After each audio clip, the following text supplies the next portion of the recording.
August 1945, a few days after the atomic bombs fell on Hiroshima and Nagasaki. The war was nearly over. The U.S. military base in Manila buzzed with a strange mix of relief and exhaustion.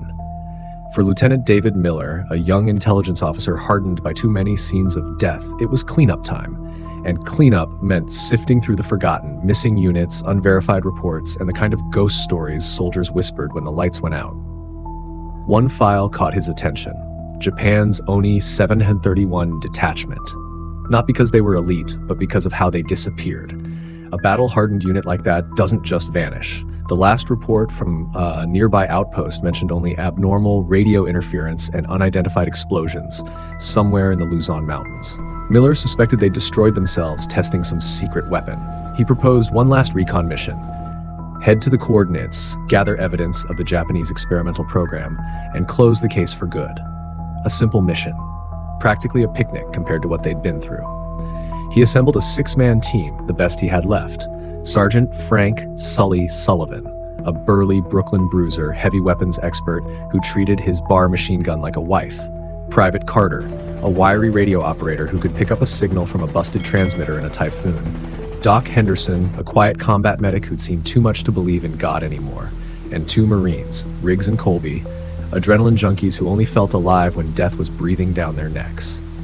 "Listen up," Miller said during their final briefing. "We go in, find the lab, snap a few photos, grab some samples, then head home for a beer. No heroics. The enemy's surrendered. The only thing that can kill us in there is snakes and malaria." If only he'd known. What waited for them in that jungle was far older and far crueler than any war mankind had ever fought. At first, the flight went smoothly, but as their helicopter neared the coordinates, Carter ripped off his headset. "Lieutenant, something's wrong. All frequencies are dead. There's just this low hum. It's way below normal range. It's making me sick." They landed in a small clearing on the jungle's edge. The moment their boots hit the ground, unease rolled over them. The forest was silent, no birds, no insects, even the wind seemed to hold its breath. "I don't like this place," Sully muttered, gripping his bar tight. "Feels like a church after everyone's dead." They moved in. The deeper they went, the stranger the flora became. Even these battle-hardened men felt their skin crawl. Riggs, the team's joker, bent down to touch a faintly glowing blue mushroom, then yanked his hand back with a shout. "Christ! It shocked me!" Doc knelt to inspect his hand. Not an electrical burn, more like neural shock. The skin cells are still twitching.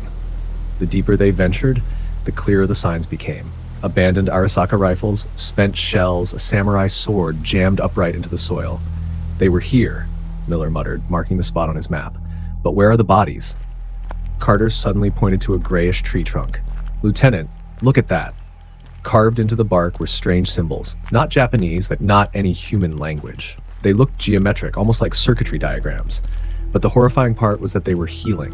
The carved lines were slowly closing up, the bark knitting together like living flesh regenerating a wound. "We're inside something," Doc whispered, eyes locked on the tree. "This isn't a forest, it's a living organism." A sharp metallic click echoed behind Colby. He spun, rifle ready, nothing there. "Just nerves," he said weakly. But Carter shook his head. "No, it's close, and it just mimicked the sound of your safety catch."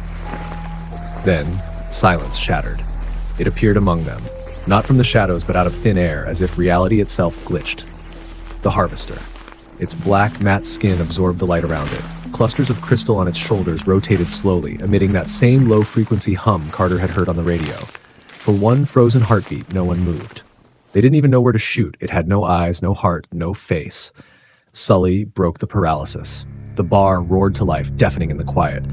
30-06 rounds slammed into an invisible field around the creature, rippling in greenish waves before dropping harmlessly to the ground. "It's not doing a damn thing," Sully yelled. The Harvester didn't retaliate. It just stood there, the crystals pulsing in a strange rhythm. Carter screamed, clutching his head. It's in my mind. It's scanning. My memories, my language, everything. Kill it," Riggs roared, throwing a grenade. The grenade froze midair, then compressed into a tiny metal sphere before falling uselessly to the ground. The creature had bent physics itself. Then it moved. Fast, faster than the eye could follow. It lunged at Colby. A blade-like limb flashed, and his head came clean off. It didn't hit the ground. The body was lifted by unseen force, and a needle-thin filament pierced into the exposed spinal stem. His corpse convulsed violently, muscles bulging and collapsing in rhythmic spasms. "It's downloading his nervous system," Doc shouted, horrified. The monster dropped the drained corpse, turned back toward them, and spoke. The voice came not from its body, but from the air itself, a grotesque fusion of Colby's tone and mechanical distortion. "Analysis complete," it said, in flawless English. "Species, Homo sapiens. Variant, North American. Ballistic weaponry, ineffective. Psychological response, fear, panic, denial. Specimen suitable for processing." "Scatter! Find cover!" Miller shouted, but there was no cover in its domain. Riggs bolted toward a thicket, and the ground liquefied beneath him, trapping him waist-deep. Living roots burst from the soil, wrapping around his body like constricting snakes. Sully, mad with defiance, kept firing into the glowing flora and the soil itself. "If you are this damn jungle, I'll burn you to the ground."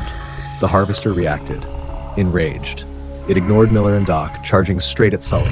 This time it didn't strike. It phased through him. For a nightmarish instant, man and monster overlapped. Then the harvester emerged on the other side, and Sully stood motionless. His skin turned gray, veins bulging beneath the surface, glowing sickly green. He looked at Miller with hollow eyes, then disintegrated into a cloud of fine gray nanodust that drifted away on the wind. "Oh God," Doc whispered, stumbling backward. Now only Miller and Carter remained. They retreated toward what looked like a massive biomechanical seed, likely what the ONI team had found. Carter, bleeding from his ears, was still trying to fix the radio. I think I can send a short signal." The harvester advanced slowly now. The hunt was over. It was time to harvest. "Your resistance is interesting," it said, this time blending Sully's and Riggs' voices. "Futile, but informative. Emotional data will be valuable." Miller glanced at the seed, then back at the creature. That's when he saw it, a fracture across its armor. A wound. The Japanese soldiers must have damaged it with an explosion. "Carter," he shouted, "send the signal. Scramble it, anything." He grabbed Sully's last 2 grenades, yanked the pins, and charged straight at the harvester, aiming for the crack. Carter flipped the switch, unleashing a storm of static across every frequency. The high-pitched distortion made the creature stutter for a split second. Its crystal array flickered. That was all Miller needed. He slammed the grenades into the wound. The explosion tore through the harvester's torso, ripping away a chunk of its form. It screeched, a metallic, inhuman wail, and staggered back. Miller was thrown to the ground, riddled with shrapnel, bleeding out. He lay there, staring at the crippled creature. He'd done it. He'd beaten it. Then came something worse than death.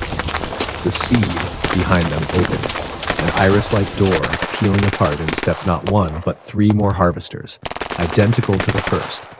They surrounded the damaged one, their limbs weaving together in a grotesque repair process, nanothreads stitching flesh and metal back together.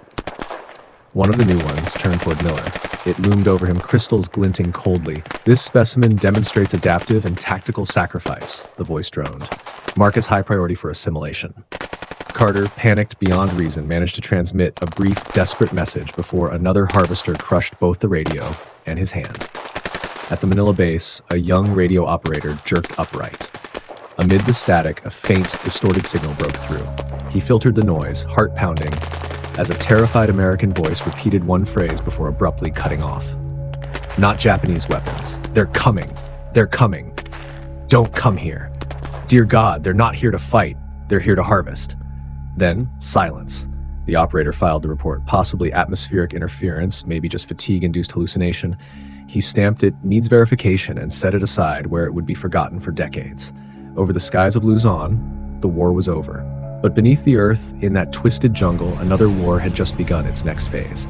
The seed pulsed stronger, its roots spreading, a sickly green light radiating from the heart of the forest. And Lieutenant David Miller? He didn't die. His fate was far worse. He became the first specimen, the pioneer of assimilation, the prototype of something beyond human. One day, when the harvesters decide their preparations are complete, they'll unleash a weapon unlike any other. A man, armed with all his memories and tactical brilliance, but with a new alien allegiance. And when they rise from that forest, they won't be strangers. They'll wear the faces of the ones we left behind.